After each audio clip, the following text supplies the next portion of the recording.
Good morning, all of you. In this session, we are going to start dynamic behavior of galvanometers. Previously, we studied torque equation of galvanometers.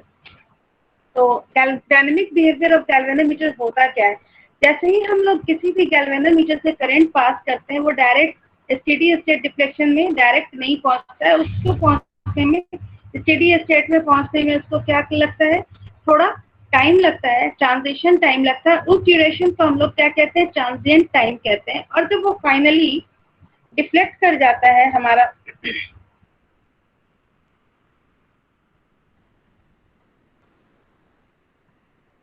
वो जब finally जो है deflect कर जाता है, final state पे जब पहुंच जाता है, तो उसको हम लोग क्या कहते हैं? स्टेडी स्टेट पोजीशन कहते हैं। ठीक है, इस स्टेडी स्टेट और ट्रांजिएंट स्टेट में, ट्रांजिएंट स्टेट और स्टेडी स्टेट में पहुंचने में जो भी गैल्वेनोमीटर का बिहेवियर होता है, उसको हम लोग डायनेमिक बिहेवियर ऑफ गैल्वेनोमीटर कहते हैं। और उसको हम लोग इक्वेशन ऑफ मोशन से क्या करते हैं? एग्जामिन करते हैं या स्टडी करते हैं। ओके, तो इसके लिए हम लोग पहले कुछ कांस्टेंट जो है, गैल्वेनोमीटर का कुछ कांस्टेंट होता है, 4 कांस्टेंट होता है, जिसको हम लोग इंट्रिंसिक कांस्टेंट कहते हैं।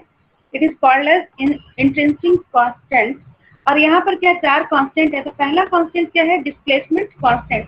डिस्प्लेसमेंट कांस्टेंट जो है, ये किससे आता है? जब हम लोग डिफ्लेक्टिंग टॉर्क को किससे हम लोग इंडिकेट करते हैं? TD equals to GI, where G is the known as displacement constant. ठीक है,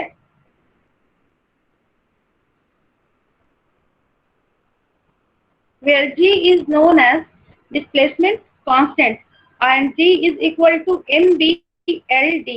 ठीक है, NBLD।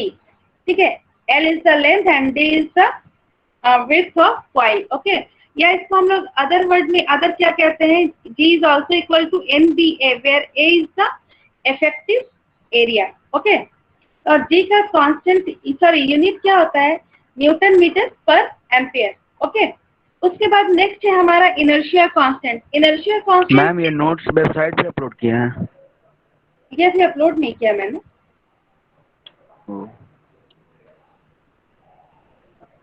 ठीक है, इनर्शिया कांस्टेंट।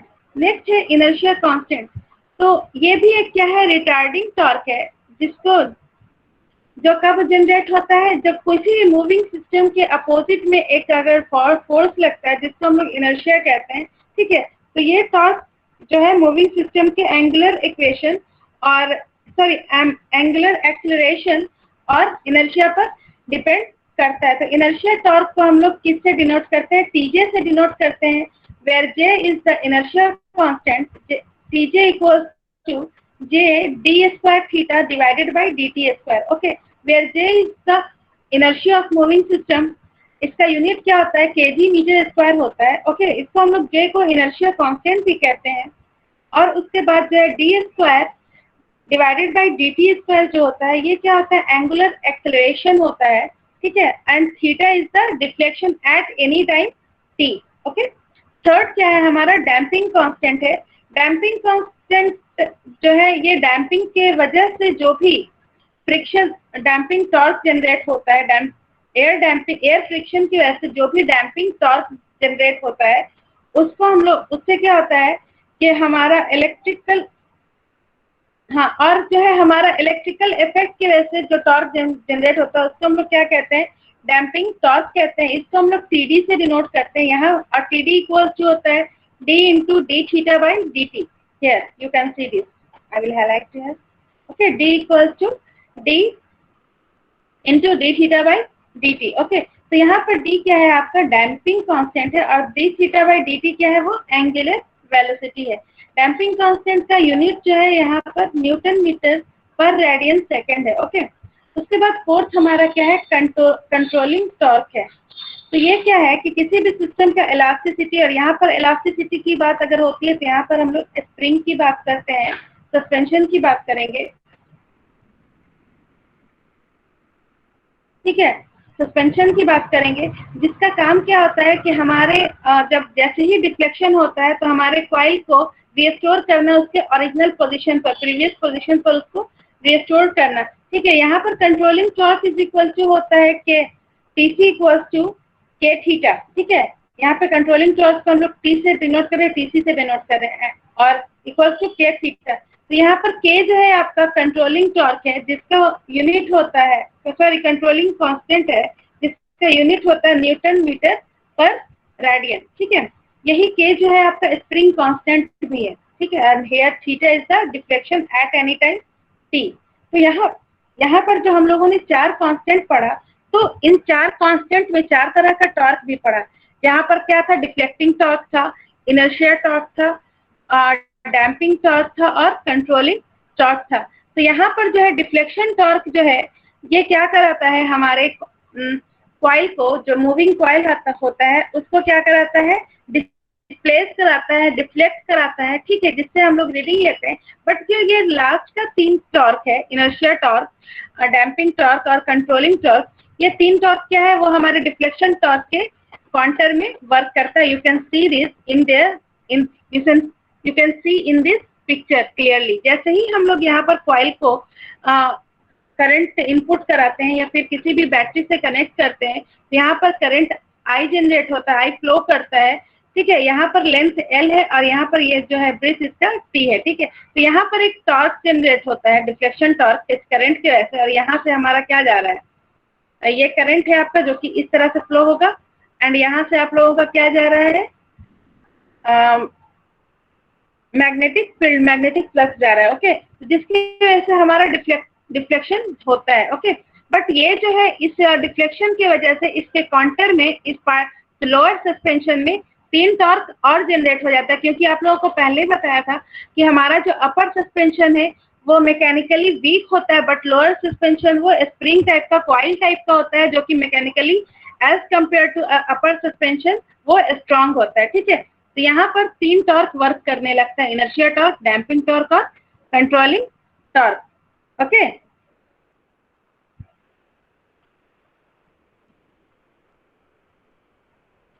अब यहाँ पर जो है हम लोग इक्वेशन ऑफ मोशन देखेंगे। तो यहाँ पर आप लोगों को बताया 4 टॉर्क काम कर रहा है। तो यहाँ पर जो deflecting torque is equal to the sum of in steady state. जब हमारा स्टेडी स्टेट, हमारा कॉइल जो है मूव करना रुक जाएगा और किसी एक पर्टिकुलर पॉइंट पर उसका डिफ्लेक्शन हो जाएगा और वहां पर जाकर रुक जाएगा, that is the steady state. तो स्टेडी स्टेट पर जो क्या होता है कि हमारा TD equal to TJ plus TD plus TC होगा। ठीक है, तो टीजे का वैल्यू जो है क्या था, J D square theta by D T square.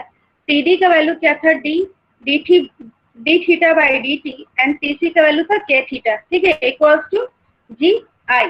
ठीक है, इसको हम लोग इक्वेशन नंबर 1 मानेंगे। ठीक है, तो यहाँ पर आप लोग अगर ध्यान से देखिएगा तो this is the second order differential equation of theta है।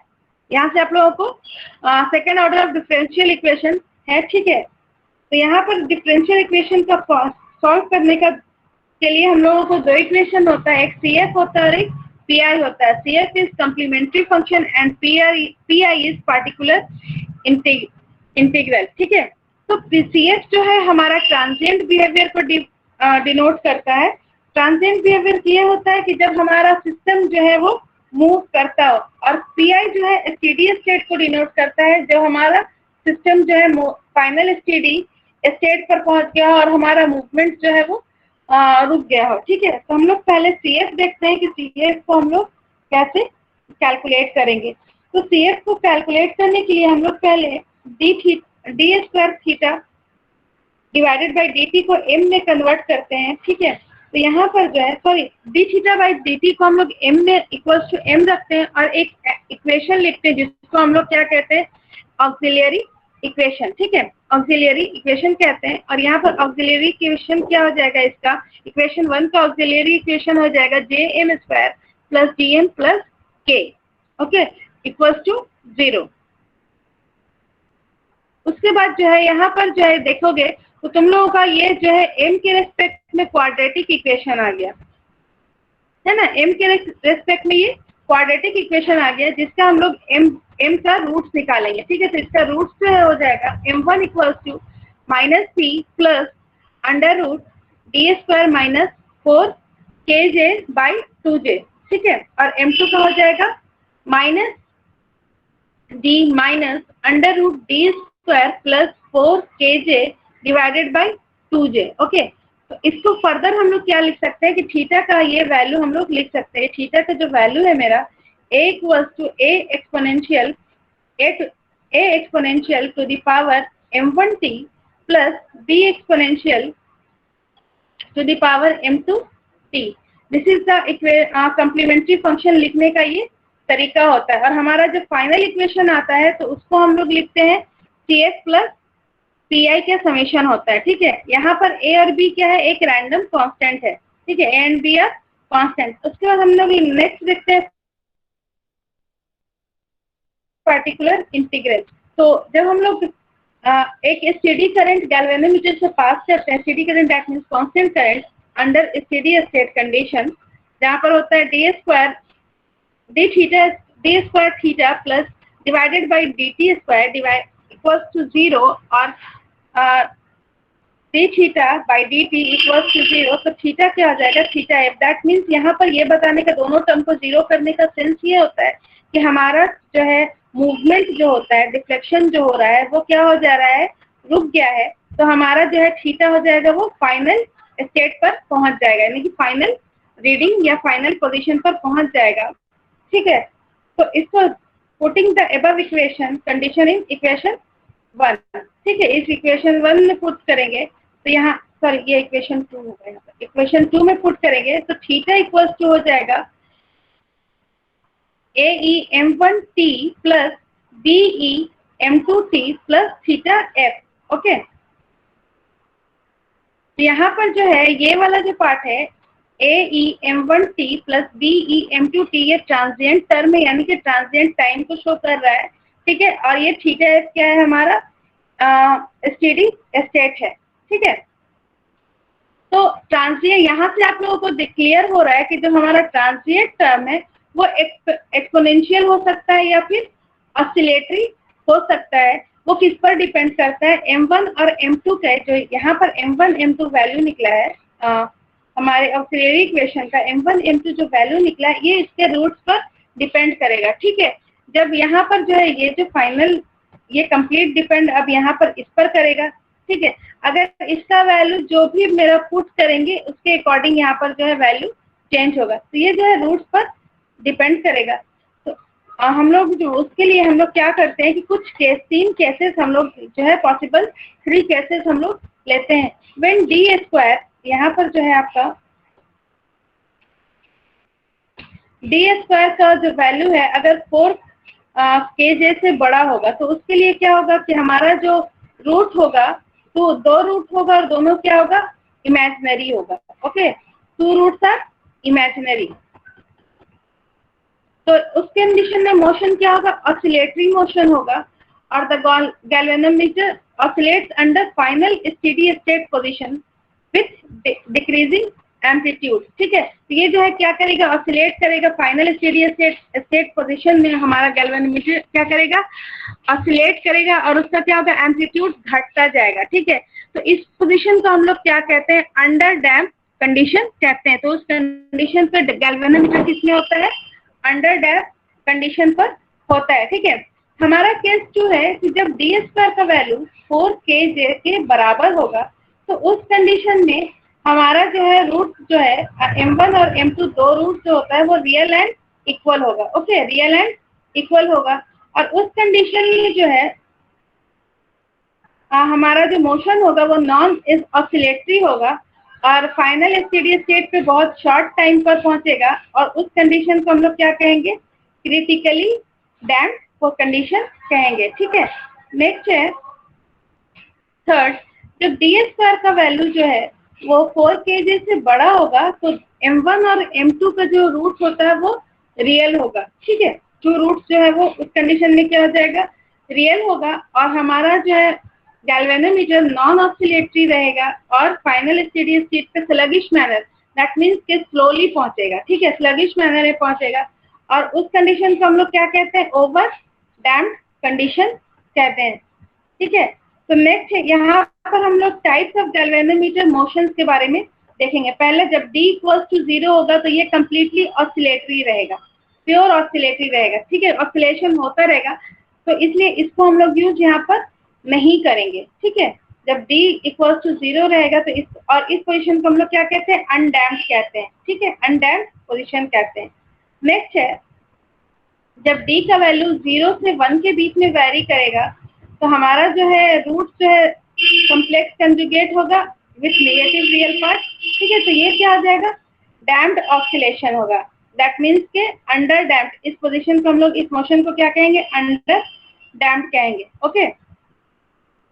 जब d इज ग्रेटर देन 1 रहेगा तो ये जो रूट जो हमारा रियल अनइक्वल और नेगेटिव होगा, तो इसको हम लोग जो हमारा मोशन होगा वो प्योरली एक्सपोनेंशियल होगा बट वेरी स्लो, ठीक है, purely exponential but very slow, ठीक है। और हमारा जो है नेक्स्ट होता है कि जब d इक्वल्स टू 1 होता है तो हमारा जो है रियल इक्वल और नेगेटिव होता है, तो यहाँ पर प्योरली एक्सपोनेंशियल होता है और क्विक होता है।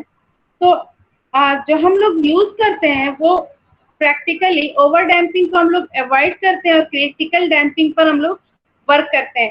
क्यों क्रिटिकल डैम्पिंग पे वर्क करते हैं, क्योंकि हम लोगों को जो है आउटपुट फास्ट चाहिए होता है और आउटपुट फास्ट के लिए हम लोगों का जो है हम लोग क्रिटिकल डैम्पिंग पर, क्योंकि यहाँ पर है कि क्विक और प्योरली एक्सपोनेंशियल है तो फास्ट आउटपुट और जल्दी से वो जल्द से जल्द स्टेडी स्टेट पर पहुंच जाएगा, ठीक है।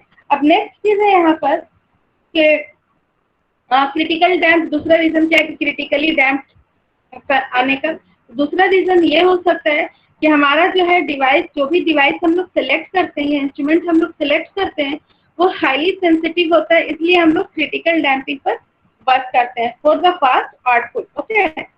उसके बाद है सेंसिटिविटी ऑफ गैल्वेनोमीटर।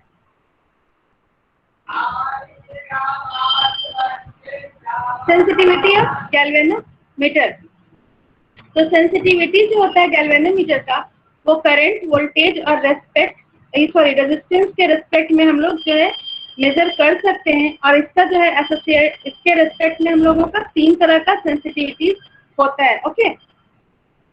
तो पहला सेंसिटिविटी है वोल्टेज सेंसिटिविटी। तो वोल्टेज सेंसिटिविटी का क्या मतलब होता है, तो ये जो है डिफ्लेक्शन ऑब्टेन्ड इन scale dividing per unit voltage, जितना हम लोग पर यूनिट वोल्टेज के रेस्पेक्ट में जो भी हमारा डिफ्लेक्शन होगा उसको हम लोग क्या कहेंगे, वोल्टेज सेंसिटिविटी कहेंगे, जिसको हम लोग SV से डिनोट करते हैं। SP is equal to D by RG। यहाँ पर RG क्या है, आपका गैल्वेनोमीटर रेजिस्टेंस है, and I is the input current and this is the SI unit of this sensitivity की deflection per microvolt, okay, deflection per microvolt. Next क्या है हमारा करंट सेंसिटिविटी है। तो यहाँ पर हो जाएगा कि डिफ्लेक्शन पर यूनिट करंट के अकॉर्डिंग जो भी हम लोग जो है डिफ्लेक्शन अचीव करते हैं उसको हम लोग क्या कहते हैं, करंट सेंसिटिविटी कहते हैं। यहाँ पर क्या हो जाएगा, theta by I, theta F by I. तो यहाँ पर थीटा एफ का जो वैल्यू ऑलरेडी हम लोगों को टॉर्क इक्वेशन से पता है कि theta F is equal to G I by K होता है, ओके। तो ये वैल्यू हम लोग यहाँ पर पुट करते हैं तो यह होता है जी आई बाई के इंटू आई हो जाएगा, ठीक है, यहाँ पे के आई हो जाएगा। और इसका क्या हो जाएगा, रेडियन पर एम्पियर। इसको आई कैंसिल आउट हो जाएगा तो जी बाई के हो जाएगा रेडियन पर एम्पियर। बट प्रैक्टिकली जो है हमारा करंट का वैल्यू जो है काफी स्मॉल होता है, करंट का वैल्यू इतनी स्मॉल होता है, डिफ्लेक्शन भी काफी स्मॉल होता है। तो हमारा सेंसिटिविटी जो है हम लोग यहाँ पर मेजर करते हैं मिलीमीटर पर माइक्रो एम्पियर में, ओके। तो इसका वैल्यू हम लोग फर्दर पुट करेंगे तो D बाई पर एम्पियर करेंगे और माइक्रो एम्पियर करेंगे, और उसके बाद जो है ये कैलकुलेशन करते हैं तो करंट सेंसिटिविटी जो है वो क्या आता है, G by K into 500 millimetre per micro ampere, okay, where D is the deflection and R का वैल्यू आप लोगों को पता है कि स्केल और मिरर से जो डिस्टेंस होता है उसको हम लोग R से इंडिकेट करते हैं। नेक्स्ट क्या है, मेगोम सेंसिटिविटी।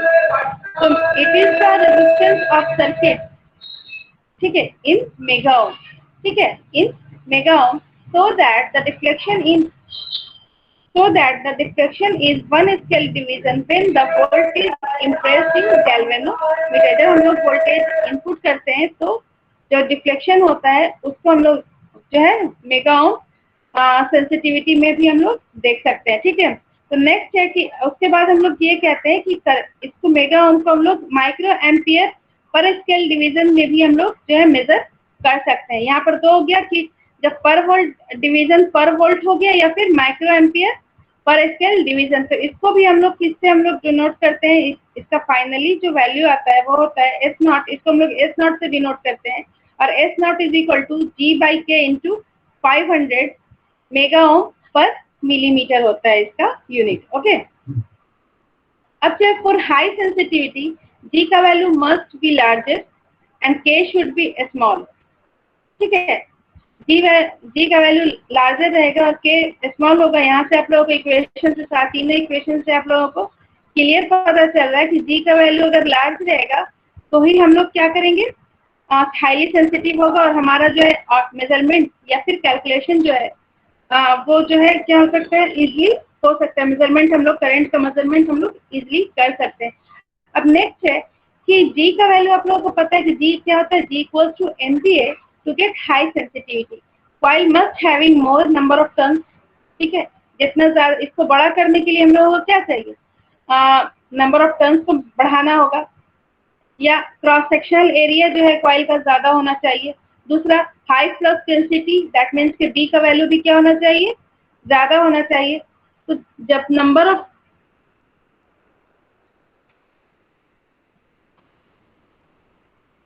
Hence, उसके बाद हम लोग देखते हैं कि hence the coil has large number of turns of fine wire as area of cross section cannot be increased beyond limit, ठीक है।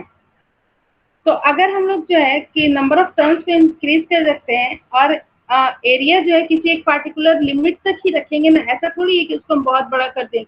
पार्टिकुलर लिमिट तक ही ए को इंक्रीज कर सकते हैं और एन को जो है हम लोग जो है फाइन वायर से एक पार्टिकुलर लिमिट तक ही इंक्रीज कर सकते हैं।